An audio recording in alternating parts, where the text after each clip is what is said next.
guys, this is Priya and welcome back to my channel Learning with Priya. आज का topic as you can see on the screen, law of diminishing marginal utility.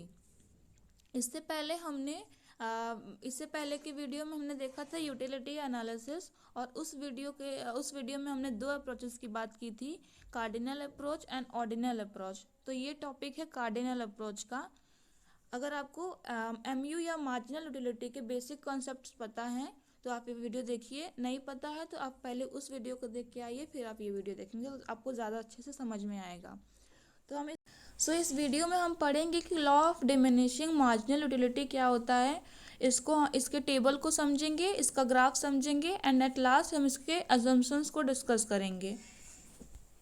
तो देखते हैं कि law of diminishing marginal utility क्या होता है। So, law of diminishing marginal utility says that the marginal utility from each additional unit declines as consumption increases. So, ये कह रहा है कि जब भी हम कोई चीज़ कंज्यूम करते हैं या फिर हम कुछ भी खा रहे हैं गुड्स, या फिर मान लीजिए आइसक्रीम हम कोई खा रहे हैं, तो जितना ज़्यादा हम उसके यूनिट्स बढ़ाते रहेंगे, यानी हमने पहली आइसक्रीम खाई, दूसरी आइसक्रीम खाई, तीसरी आइसक्रीम खाई, तो जितना ज़्यादा हम उसके यूनिट्स को बढ़ाते रहेंगे तो उससे जो मार्जिनल यूटिलिटी मिलेगी वो धीरे धीरे कम होती रहती है। यानी जितना हम गुड्स को बढ़ाएंगे, उसके यूनिट्स को बढ़ाएंगे, उस यूनिट से या फिर उस एडिशनल यूनिट से जो हमको एमयू मिलेगा यानी मार्जिनल यूटिलिटी मिलेगा, वो डिक्लाइन होती। ये थ्योरी किसने दी? तो ये थ्योरी हर्मन गॉसन ने दी 1854 में। सो इसका हम एग्जाम्पल देखते हैं एक, जिससे ये आपकी मेमोरी में लॉन्ग टर्म के लिए स्टोर हो सके। तो देखते हैं इसका एग्जाम्पल।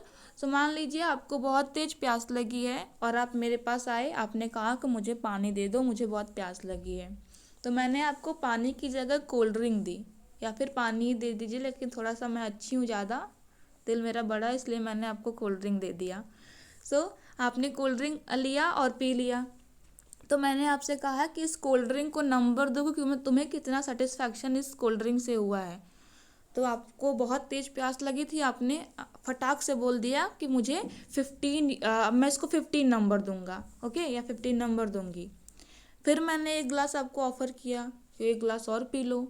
आपको प्यास लगी थी, आपने पी लिया उसको भी, लेकिन जो सेटिस्फैक्शन आपको पहले वाले ग्लास से मिली थी वो दूसरे ग्लास से उतनी नहीं मिलेगी, उससे कम मिलेगी, क्योंकि उस टाइम आपको बहुत तेज़ प्यास लगी थी और इसमें आपकी प्यास थोड़ी कम हो चुकी है, बुझ चुकी है, लेकिन आपने पी लिया उसको। और मैंने कहा कि नंबर दो, तो आपने कहा कि 15 नहीं, इस बार मैं 12 दूंगा, ओके। फिर मैंने आपको एक गिलास और ऑफ़र किया, तो आपने कहा कि नहीं, रहने दो, मेरा पेट भर गया है, मेरी प्यास बुझ चुकी है। बट मैंने कहा कि फ्री का है, ले लो, और फ्री की चीज़ें हर किसी को पसंद आती है, तो उसने फ्री का सोच के पी लिया उस ग्लास को भी। अब वो पूरी तरह से फुल हो गया और मैंने कहा कि नंबर दो, नंबर दे, चलो नंबर के साथ कोई कंजूसी नहीं है, नंबर देना है। तो उसने नंबर दिया, 8 नंबर दिया, कि मेरा उतना सेटिस्फेक्शन नहीं जितना मैंने पहले से कंज्यूम किया था। फिर मैंने कहा कि एक गिलास मैंने और ऑफ़र किया, उसने मना कर दिया, बोला कि नहीं, मैं फुल हो चुका हूँ, मुझे पानी नहीं पीना, मेरी प्यास बुझ चुकी है। बट मैंने उसको धमकी दी कि तुमने एक दिन अपना कॉलेज बंक किया था ना, मैं बता दूंगी तुम्हारे पेरेंट्स से, नहीं तो पानी ये या फिर कोल्ड ड्रिंक हमारा पी लो। उसको ज़बरदस्ती पीना पड़ा और उससे मैंने कहा कि नंबर दो, तो उसने कहा 0। मैंने कहा 0 क्यों? तो वो बोलता है कि मेरा पेट भर चुका था, अब मुझे प्यास इसकी ज़रूरत नहीं थी, तो इसको सेटिस्फेक्शन उससे बिल्कुल नहीं मिल रहा है, सेटिस्फेक्शन क्या हो गया है, 0 हो गया है। फिर मैंने उसको एक गिलास ऑफ़र किया, क्योंकि मेरा दिल बहुत बड़ा है, मैंने उसको एक गिलास और ऑफ़र किया, तो उसने तुरंत मना कर दिया, बोला कि नहीं, मुझे नहीं पीना है। बट मैंने उसका मुंह पकड़ा और उसके मुंह में पानी, उसके गिलास को घुसा दिया और उसने पी लिया।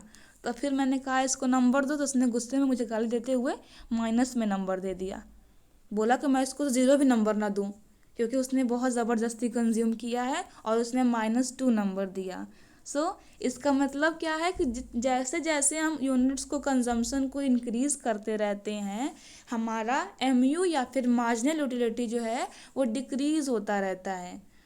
I hope you understand. अब बढ़ते हैं आगे, इसको हम देखते हैं टेबल में। टेबल में भी वही है जो हमने अभी समझा। यहाँ पे है क्या, एक देख लीजिए, यहाँ पे जितना ज़्यादा हम कंजम्पशन को इंक्रीज़ कर रहे हैं उतना ज़्यादा हमारा जो सेटिस्फैक्शन है वो कम होता रहता है। मतलब पहले 12 था, फिर 8 हो गया, फिर 8 से 6 हो गया, 6 से 4 हो गया, 4 से 0 हो गया और 0 से -2 हो गया। मतलब जितना ज़्यादा हम कंज्यूम कर रहे हैं हमारा MU जो है उतना ज़्यादा कम होता जा रहा है, डिक्लाइन होता जा रहा है।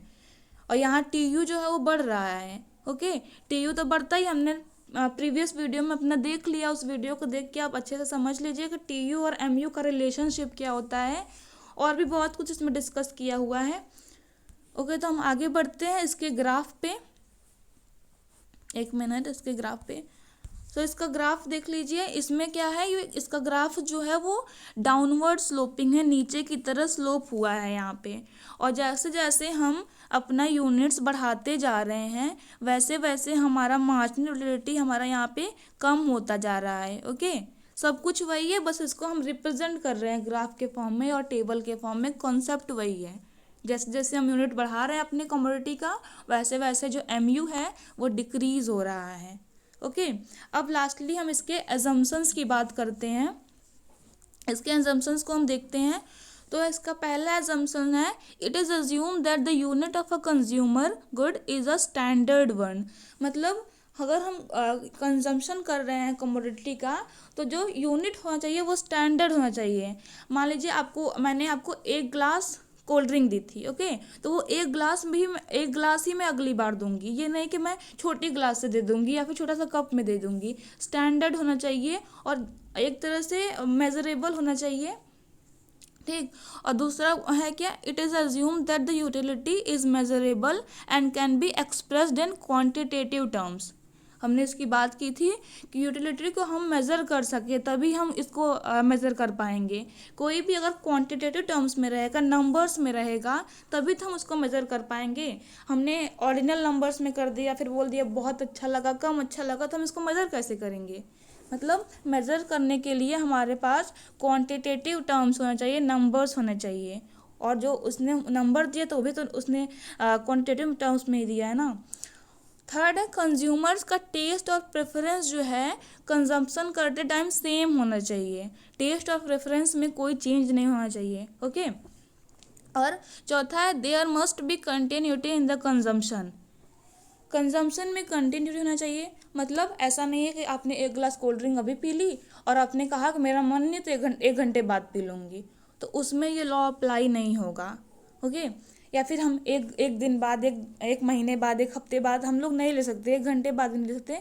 कंटिन्यूअसली कंजम्पशन होगा तभी ये लॉ अप्लाई होगा। फिफ्थ है, marginal utility of money remain constant. Money या इनकम, प्राइस, 6 में भी देख लीजिए, ये सब चीज़ कांस्टेंट होना चाहिए। ओके, कंजम्पशन करते टाइम ये सारी चीज़ें कांस्टेंट होनी चाहिए। उसके डेफिनेशन में भी ये वर्ड आप जोड़ सकते हैं या फिर जोड़ा भी जाता है कि अदर थिंग्स रिमेनिंग कांस्टेंट। आप इसको पहले जोड़ दीजिए या फिर बाद में जोड़ दीजिए। और ये अदर थिंग्स, यही अदर थिंग्स है जो हमारे पास, जो हम कंजम्पशन एजम्पशंस ले रहे हैं, यही हमारी सारी चीज़ें जो हैं यही अदर थिंग्स है। सब कुछ कांस्टेंट लेके चल रहे हैं ना यहाँ पे हम। सो यही है। अब कंज्यूमर के टेस्ट और प्रेफरेंस में कोई कमी नहीं होनी चाहिए और ऐसा भी नहीं चाहिए कि उसका मेंटल कंडीशन ख़राब हो। मान लीजिए कोई पर्सन है जो वो अल्कोहलिक हो, वो अल्कोहल पीना बहुत पसंद करता है, तो उसको जितना आप अल्कोहल देंगे उतना वो खुश होगा। तो ऐसा कुछ कंडीशन नहीं होना चाहिए, सब कुछ कांस्टेंट होना चाहिए, तभी ये जो लॉ है वो अप्लाई होता है। ओके, तो हमने देख लिया क्या होता है, टेबल देख लिया, इसका ग्राफ देख लिया और असम्पशंस देख लिया। सो आई होप यू अंडरस्टैंड। सो अगर आपको वीडियो अच्छी लगे तो please do like, share and subscribe और बेल आइकन भी प्रेस कर दीजिएगा, क्योंकि मैं ऐसे और वीडियोस आगे बनाती रहूँगी जिससे आपका क्विक रिवीजन हो सके और सब कुछ हम उसमें कवर कर सकें। So thanks for watching, bye.